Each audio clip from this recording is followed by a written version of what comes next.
Bharat number 1 का गरीब, भिखारी और बेरोजगार देश बन गया है। लोकसभा सीटें वोट ज्यादा कितने निकले? 1,87,000। अंदर जाएंगे, फिर अंदर से बाहर आएंगे तो क्या हमारा समाज हमको गाली देगा? बीजेपी ने डर के क्या किया? नागपुर में 144 धारा लगा दी। तारीख को लोग जाएंगे ईवीएम का बंदोबस्त करने के लिए, तो उन्होंने क्या कर दिया? 144 धारा लगा दिया। 144 धारा दिल्ली में लगा दी गई है। 4 लोगों से ज्यादा वहाँ इकट्ठा नहीं होंगे। धमकी से जिसको आज बिठाया उसको निकालेंगे और बुद्ध और अशोक की प्रतिमा बिठा देंगे। उनके पास सत्ता है, वो सत्ता का दुरुपयोग कर रहे हैं। जब हमारे पास सत्ता आएगी तो पुलिस हमारा सुनेगी।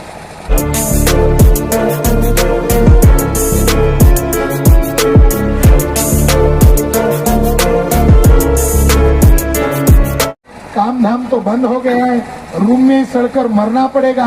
तो आम लोग पैदल पैदल चले अपने राज्यों की तरफ। इन्होंने अपने जातियों के लोगों को 4 महीना 11 लाख लोगों को भारत में एयरवेज फ्री में बुलाया और हमारे लोगों को अपने राज्य जाने के लिए सुविधा तक नहीं कराया। साथियों, लॉकडाउन लग गया, महामारी के नाम पर लॉकडाउन कर दिया, सारे काम बंद कर दिए, सारे लोगों को अंदर ठुसा दिया, सड़क पर जाने वाले लोगों को पिटाया गया। मात्र एक जगह छूट दी गई थी और वो जगह थी अयोध्या की, वो विवादित जगह। पूरे देश भर में महामारी थी, मगर महामारी के पीरियड में, लॉकडाउन के पीरियड में वहां पर मंदिर निर्माण का कार्य क्यों चल रहा था? अगर आपके समर्थन में फैसला आया है तो लॉकडाउन का समय गुजरने देते, थोड़ा लंबा करते समय, मगर आनंद फानंद में सारे लोग घरों के अंदर थे। तब आप क्या कर रहे थे? जेसीबी लगाकर बुद्ध की मूर्तियों को तोड़ा जा रहा था। जेसीबी क्या करता है? किसी भी चीज को जैसा आटा होता है वैसा बनाता है। तो उन्होंने हमारी विरासत पर अतिक्रमण किया है। इसलिए साथियों, जो लोग इसके लिए पहल कर रहे थे वो आरएसएस बीजेपी के ब्राह्मण लोग थे और उन्होंने हमारी विरासत पर कब्जा किया। इसलिए हमें क्या करना होगा? आज उनके पास सत्ता है, वो सत्ता का दुरुपयोग कर रहे हैं। जब हमारे पास सत्ता आएगी तो पुलिस हमारा सुनेगी। जब हमारी सत्ता आएगी तो हमारा आदेश न मानना पड़ेगा। जब आज उनके पास सत्ता है तो सत्ता का नाजायज ढंग से इस्तेमाल कर रहे हैं, गलत बातों को थोप रहे। जब हमारी सत्ता आएगी तो हम उसको तोड़ेंगे नहीं, अंदर से जिसको आज बिठाया उसको निकालेंगे और बुद्ध और अशोक की प्रतिमा बिठा देंगे। क्या कहते हैं? भारत तो हमारा है, कल्चर तो हमारा है, इतिहास तो हमारा है। ये बात ध्यान में रखो, गुस्से को एकदम मत निकालो। ये व्यवस्था को बदलना होगा। 31 तारीख को मुख्य चुनाव आयोग के खिलाफ, ये नन्ही लड़की ने केचुआ कहा, उसको सही कहा। मुख्य चुनाव आयोग के मुख्यालय पर 11 लाख लोगों का मोर्चा लेकर जा रहे हैं।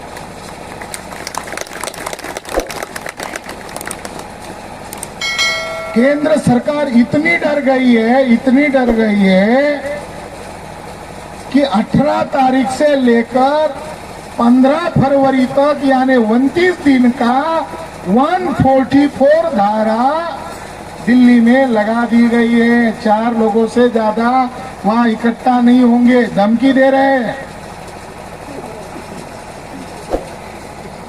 ट्रेनें रद्द कर दिया, वो भी हमारे लोग जा रहे हैं। तो उन्होंने देखा, अरे फिर भी ये आएंगे, तो फिर इतना सारा मार्केटिंग कर रहे हैं। ये आज का दिन बीजेपी का मार्केटिंग डे है, कोई धार्मिक दिवस नहीं है। मार्केटिंग करो। इसके बावजूद 31 तारीख को लोग जाएंगे ईवीएम का बंदोबस्त करने के लिए, तो उन्होंने क्या कर दिया? 144 धारा लगा दिया। तो हम 144 को थोड़ी डरेंगे। अगर मान लो 144 की धारा तोड़ने से कौन सी सजा होगी? जेल। अरे हम कई बार जेल भरो आंदोलन किए हैं। कई बार दिनभर आंदोलन किए हैं और 6 अक्टूबर के दिन आरएसएस के मुख्यालय पर भी आप लोग आए होंगे। कितने लोग आए थे? जो लोग आए थे हाथ दिखाओ। आए थे ना? आप एविडेंस हो कि नहीं? सबूत हो आप लोग? उस दिन क्या किया था? मोहन भागवत ने डर के क्या किया था? बीजेपी ने डर के क्या किया? नागपुर में 144 धारा लगा दी। इसके बावजूद नागपुर में कितने लोग सड़क पर उतरे? 4,50,000 लोग। तो 144 से हमें डर नहीं लगता। ब्रिटिश लोगों का रास्ता वो भी 144 लगाते थे, तब ये लोग आंदोलन करते थे। और जो आंदोलन में जेल जाता था वो बाहर आता था, तब उसको पुष्पमाला डालते थे। अब हम लोग अंदर जाएंगे, फिर अंदर से बाहर आएंगे, तो क्या हमारा समाज हमको गाली देगा? हमारा समाज तो सर के ऊपर लेगा। जैसे हमारा नागवंशी है, प्रदेश का लीडरशिप कर रहा है, ओबीसी है, ब्राह्मणों को बुरा क्यों लग रहा है? एससी के लोग काला दिन मनाते, ठीक है, आदिवासी मनाते, ठीक है, मगर ओबीसी लोग काला दिन क्यों मना रहे? यानी उन्होंने मान लिया था कि ओबीसी हमारे जेब में है। ओबीसी जेब में नहीं है, ओबीसी मैदान में है। तो आने वाले 31 तारीख को बिहार से भारी संख्या में चलो दिल्ली के लिए तैयारी चल रही है, आप लोग भी तैयारी करो। और 31 तारीख को जो हमारा विशाल महामोर्चा होने वाला है,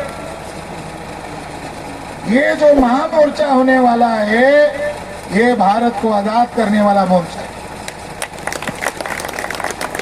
आप जिसको वोट डालते हो वो उसके खाते में नहीं जाता, दूसरे के खाते में जाता है। 8 अक्टूबर 2013 को सुप्रीम कोर्ट ने, ये बीजेपी का नेता था सुब्रमण्यम स्वामी, अब वो चुप्पी लगा के बैठा हुआ है। जब वो चुनकर नहीं आ रहे थे तब ईवीएम को लेकर कोर्ट चले गए और कोर्ट में समझौता किया, मगर सुप्रीम कोर्ट ने मान्य किया कि ईवीएम मशीन से फ्री फेयर ट्रांसफर चुनाव नहीं हो सकते। इसलिए सुप्रीम कोर्ट ने कहा विदाउट वीवीपीएटी, यानी पर्ची के बगैर चुनाव नहीं कर सकते। अब वो पर्ची में भी गड़बड़ी है, ईवीएम में तो है ही है। 2019 में नरेंद्र मोदी बनारस से चुनाव के लिए खड़े थे और नरेंद्र मोदी का जो लोकसभा सीट था वाराणसी, वहां वोटर की संख्या 11 लाख है, मगर जब गिनती की गई तो कभी 100% वोट डाले नहीं जाते, 50-55 से ज्यादा होता नहीं है। और अपर कास्ट के लोग तो वोट ही नहीं डालते, हमारे लोग वोट डालते हैं। हमारे लोगों को लोकतंत्र की चिंता है, उन लोगों को चिंता नहीं है। मगर जब गिनती की गई 11 लाख वोटर का जो लोकसभा सीट है, वोट ज्यादा कितने निकले? 1,87,000। अरे घोटाला नहीं है, ये ब्रह्म घोटाला है। केवल घोटाला थोड़ी है, ये ब्रह्म घोटाला है। तो ईवीएम मशीन से वो सत्ता में आए हैं और ईवीएम जब तक उनके हाथ में रहेगा वो उसके जरिए से देश का सत्यानाश करने वाले हैं। आज ये मंदिर का ही मामला नहीं है, ये मंदिर का शो इसीलिए कर रहे हैं ताकि अब बेरोजगारी को इशू बनाकर सड़क पर न उतरे। भारत नंबर 1 का गरीब, भिखारी और बेरोजगार देश बन गया है। भारत संपन्न देश की लिस्ट में नहीं है, गरीब, बेरोजगार, दरिद्र और भूखमरी वाला देश बन गया है। इसका वजह ईवीएम मशीन है। अव्वल आ गया गरीबी में। जब रिपोर्ट आया तो बीजेपी के लोगों ने कहा नहीं, अमेरिका वाले लोग हमेशा भारत के खिलाफ रहते हैं, इस रिपोर्ट को हम मानते नहीं है। और 1 महीने बाद नरेंद्र मोदी भोपाल की चुनावी सभा को संबोधित करने गए और उसमें उन्होंने कहा और 5 साल अगर आप हमें मौका देंगे तो हम लोग 80 करोड़ जनता को 5 साल के लिए फ्री में चावल अनाज देंगे।